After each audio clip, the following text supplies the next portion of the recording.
Hi guys. Hi Lisa. Wendy. It's Lisa Unger and I'm here for sort of a special edition of Three Good Things. I'm here with Wendy Corsi Staub, who is, well, she's my pal, first of all. Second of all, or maybe first of all, she's a New York Times best-selling author of more than 90 novels.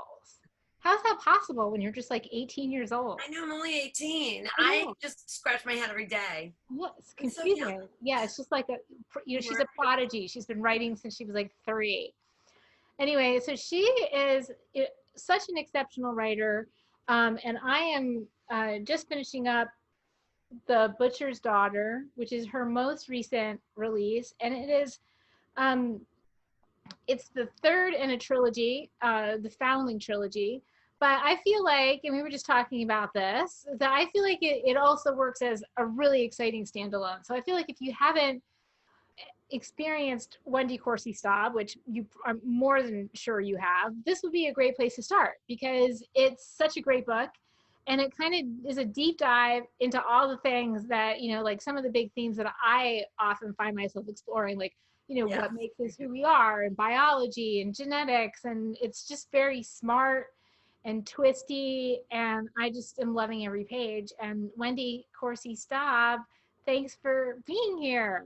Thanks, Lisa. It's so nice, and it's so nice to just see your face. I would do this all day long because I miss my friends. Hi, Lisa. No, I know. I mean, and that's kind of what we were talking about before that, Three Good Things was sort of my way to kind of counteract the negativity that we're all experiencing. Like you turn on the news and it's Yeah, always like bad, right? And I always kind of thought of myself as an extreme introvert, and in some ways I am. I think all kind of writers hard to are believe. all writers are. I know, right? Yeah, All writers are introverts though, and yes, I feel like I'm maybe not such an introvert, like maybe not as much as I thought.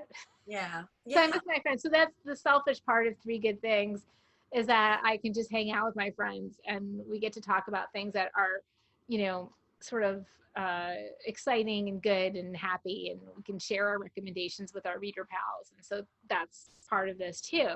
So I know The Butcher's Daughter just came out, and most of us are not on the road the way we normally are. So tell us a little bit about the release and about, what you're doing and where people can catch up with you and where they can get copies of the book. Maybe you have a local store you want to plug.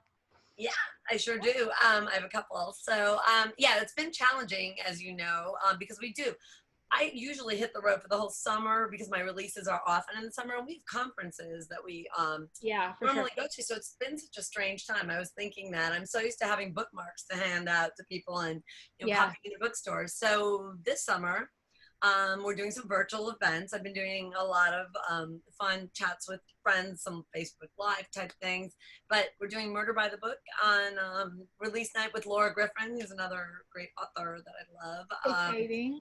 I love her work. So I am doing a live event there, and I think that the store will, they'll ship obviously. And then the Golden Notebook in Woodstock is a great little indie bookstore, and I am also trying to. That is in driving distance of where I am. It's Oh yeah, nearby. so people could get their signed books there. You're gonna just gonna like go in with your I'm mask going to and go in and yeah, not do a live event, but I would probably sign stock that he can sell right.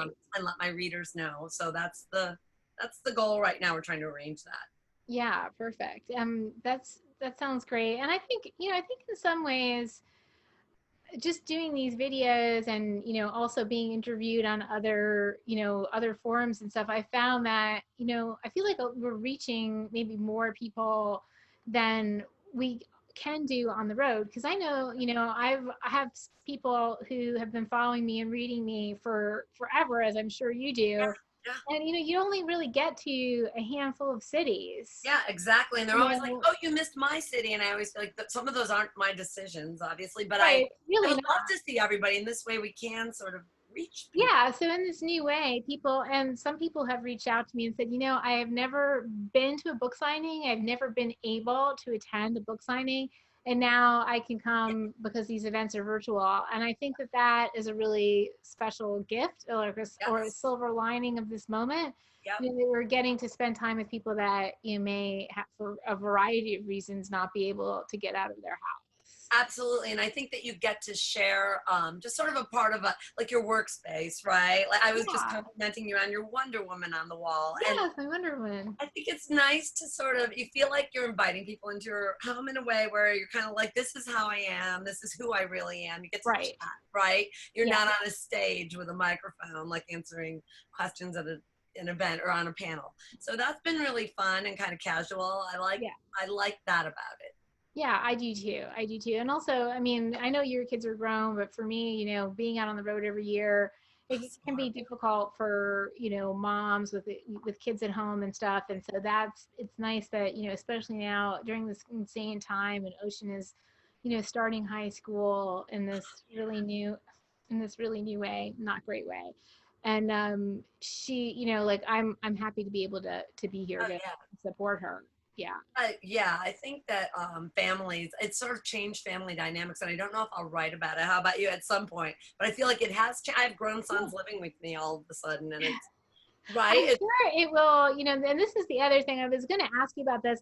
I think this is what happens, right? I mean, if you're writing from that authentic place, Right. whatever you're experiencing now, you know, sort of finds its way into your work. You don't necessarily know how that's going to happen. You know, you Right. can't really predict that. But how has it changed your sort of writing life or your work life right now, or has it? It has. My husband is working from home, and my older son has a job in Manhattan, so he's stuck at home now. He can't go to the city, so he's been working from here in his his childhood bedroom. My younger son was about to graduate college in March, and he got plucked out of, you know, his great Ithaca apartment and put back into his childhood bedroom. So there's four of us, and I think that it was.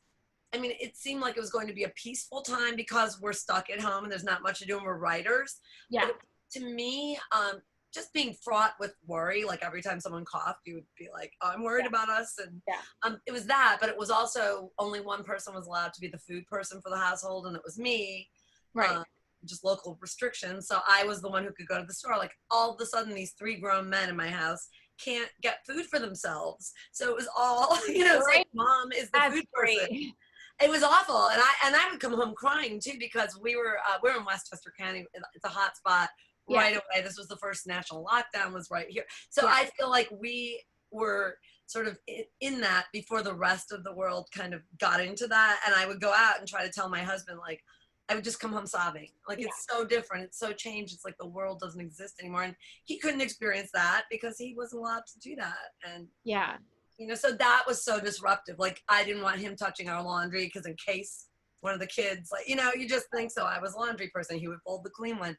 It was such a domestic challenge, I think, where we couldn't just order takeout anymore. Or there were just so many things that make your life easier so that you can focus on writing. Right. How about you? Like, did you find that it was more disruptive for writing, or? For me, you know, in a way, you know, so writing is kind of like an escape hatch for me. So this is where I go. This is the place where I go to kind of metabolize what I'm thinking, what I'm feeling, questions I have about the world. You know, it's how I manage, right? It's how I exercise all those sort of demons of worry. So for me, it was very much so, you know, that's kind of where that's kind of where I went, or where I have gone or continue to go over this time. So that's your escape. So, and we, you know, we're pretty balanced here at home in terms of like, we both love to cook. You know, Jeff has done most of the grocery shopping and stuff, but we have like a really nice neighbor situation where we've all been like sort of helping each other, and you know, we're just, you know, trying to like stay creative and work oriented in the early part of the day, and then get outside to exercise together in the latter part of the day. That's the other thing. Like that brought us together. Like we were doing, my husband and I started walking together every day and hiking. And I think those times it was kind of like date day, you know, like every day we get this time where we get up really early and do that. And I think it brought families closer together, not just my own. We are a close family and we're used to traveling and working together. But I do think there was so much positive time, and we started binging series together, like with our kids. And they're grown up, they don't always, but Well, let's go there. So that's part of my three good things. We can kind of shift it up a little bit. So what have you guys been watching as a family? Like what is there something that's been like, really like kind of transporting you, or something that you watch again and again because you just, have that comfort or something that you love? yeah, I think so.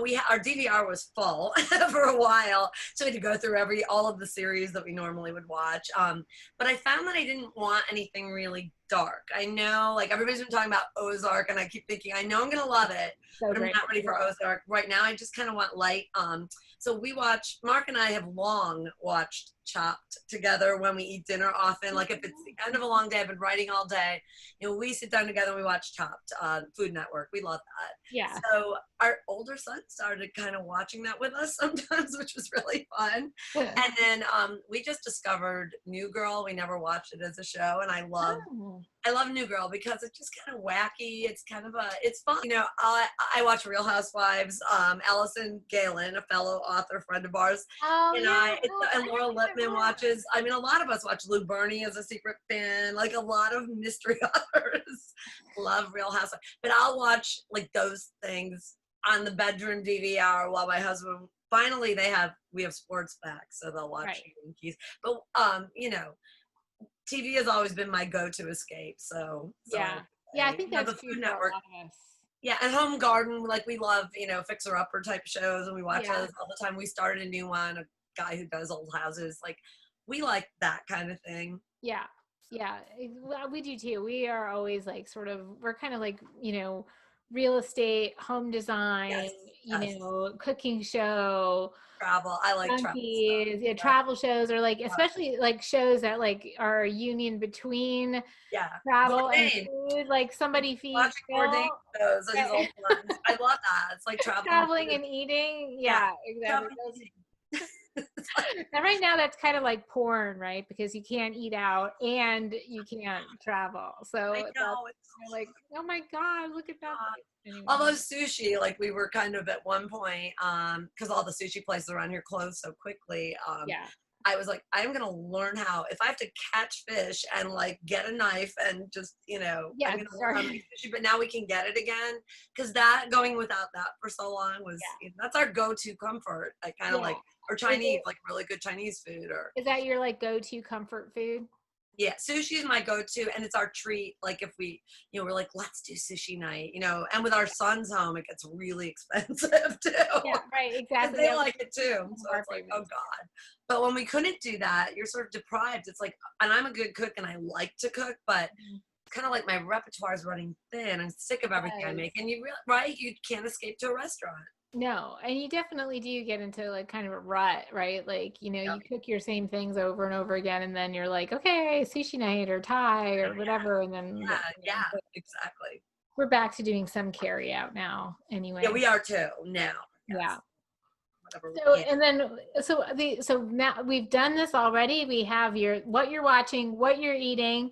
Oh, I didn't know what you're eating was one. Okay. Yeah, and now we can go. So is there something that you're reading right now that is really great, or something that you turn to again? And you don't have to say it's me and my book. It is you though. It's so funny that you're asking that, because I didn't know you were going to ask me that, and I just said that to you before we started taping. I'm reading. It's The Stranger Inside, right? Because I'm reading it on audio. Stranger Within. Yes, The Stranger Inside. So when you read on audio, it's because I'm such a visual reader. So when I read on audio, it's hard because I can't picture your book cover. You can't picture the jacket and all that stuff. It kind of takes all that stuff away. Yeah. Yeah, but I have a morning swim. I do lap swim. That's the only our local pools are open. But then we had a hurricane that knocked them out. I hurt my leg 2 weeks ago. Oh no. That knocked it out. So I had to put you on hold, and I couldn't wait to get back to it. So I'm back into it.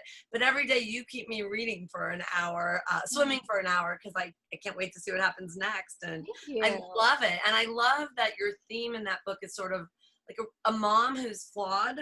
I think that's so great. I love the way you're exploring that, because I hate when it's like the perfect mom with the perfect career in a book, because I was thinking, we all know that's fiction. We all know, and we're working moms. We are, even though we work at home most of the time. But I love that theme in the book, so I'm I am calling you out. You are my read right now, and I love that book. It's just That's so great. nice. Thank you so much. Yeah, I feel like that's something about the book that I don't necessarily talk about as much. But I definitely, a lot of people ask me, about, like why I don't write about Florida, and Right, I right. don't very much, and I don't, and lately more so. But I always say, well, I can't write about Florida because I live here. And I kind of felt the same way about, because I don't have the perspective. I kind of felt the same way about being a mom to a small child, like being a creative, having an all consuming career profession, and then being a mom to a small child. And I couldn't write about that then because I Right. was in it, You're so in I it. didn't have the perspective. So when it kind of, and the way I write is very organic, like things just kind of emerge. And so when it emerged for Rain that, she's this, sort of retired, or not really retired, but she's left her job as an investigator Leave, right? Maternity leave. because she wants to be home with her child. Right. And then all of a sudden, this career that defined her for a lot of reasons starts to tug back at her. And so, like, one of her essential conflicts as a character is, you know, can I be both Right. things? And her father says, I love the quote. It really resonated with me. I think he said it a couple of times about like be all the things that you are, or something Don't like let that. this slow you down. Don't let this, yeah. And I like that because I've struggled in my own, like I relate to her so much because I want to be the wife and mother that, I'm not going to be Right. all career. Like I was sort of, I had to cancel a speaking engagement because my son's graduation got moved. And then, of course, the speaking engagement was canceled. But I thought I wouldn't not be the mom. But on the other hand, I love my career and I want to be those things. And Right, I right. love that she's a character struggling with those. It really speaks. Yeah, because they're two very all-consuming creative enterprises. Like it requires all your commitment and creativity to be a good mom, but it Yes. also demands all your creativity and passion and that devotion and the time to be a great writer. So it's a balancing act. And then of course, as our children get older, we find more space. But Yes. and I talk to a lot of like sort of aspiring writers or writers who are struggling, with that question of like, how do I do both things? And you just do it. Yeah. You just do And you it. don't sleep for about however many Yeah, years. it's I just trained stop myself sleeping. That's really all. That's all. stop sleeping. And when you get up at I used to get up at 3 with my firstborn, 3 in the morning to feed him. And on that last feeding, I would just stay up and write because it was the only time I had. Exactly. And That was sleeping exactly the again. same for Yeah. me. Exactly You the same. just That do it when you can. hours. Yeah. Yeah, and I always say that like the hours between 4 a.m. and Yes. 6 And the a.m. writing hours. they're yours. The Nobody else. phone won't ring. Nobody wants them. So if you're looking for some space and time to write, Yep. aspiring writer pals, that's the block of time that nobody else wants, and you'll be amazed what you can do with 2 hours a day. Absolutely. And that was my peaceful time. It I is. feel like I had things under my belt. And I continue to this day. Like I swim my laps at 5 when the gym opens. I still get up at, I'm up by 4 and I check my email and I'm useless at night. Like after Right, chop, I have to exactly. go to bed. Exactly. But on the other hand, it's been the way that I manage to juggle. And I always think Yeah. I'll sleep. I'll have time for sleeping, but I might not have this time with my kids again. Exactly. Or with my book. My career is doing well. I want to do it. Right, exactly. Yeah, I mean, it's just a balancing act, and I think all moms, no matter what they're doing, know that balancing act, and We sure do. and I also feel like it's a blessing to have so many things, or things in your life that you love so much, that Yes. there even is a conflict. There's a great book called Grit by Angela Ducksworth, and it's about the one thing that most successful people have in common, and it's not necessarily talent or brilliance or anything. It's like, it's just that you did it, that you just You get had it this done. thing that you wanted to do, and you Right. just kept working at it until you did it. Yep. And that that some people, like, she talks about herself that she has two high level goals, which is to be the best writer that she can be and be the best mom that she can be, and that she's not prepared to give up either thing. Right. And that's kind of like how I felt, you know, when Ocean was born, and like we went on a book tour and she was like 4 months old. We went on a 14 city book tour with a Newborn. 4 month old. Yeah. What I always say about her was like she was breastfed in more bookstore parking Oh lots yeah, my kids. alive. They've been on the floors of more bookstores as toddlers. Like, shh, and I give them goldfish crackers. They were under, if the babysitter couldn't come last minute, whatever. You were just like, but they're stronger for it. And they get to see you as, you know, I wouldn't do it any other way. no, they know you in your in your job. I think it's a respect level, right? Like, For sure. you Yeah. know, you're not leaving the house. That's not your office. Like, sort of like, you know. Right.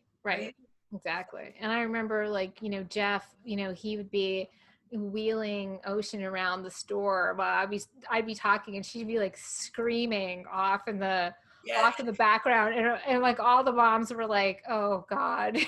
Is that your baby? Like they just knew like what I what I was trying to do. All the moms were just like, it's okay. It gets easier. It does get easier.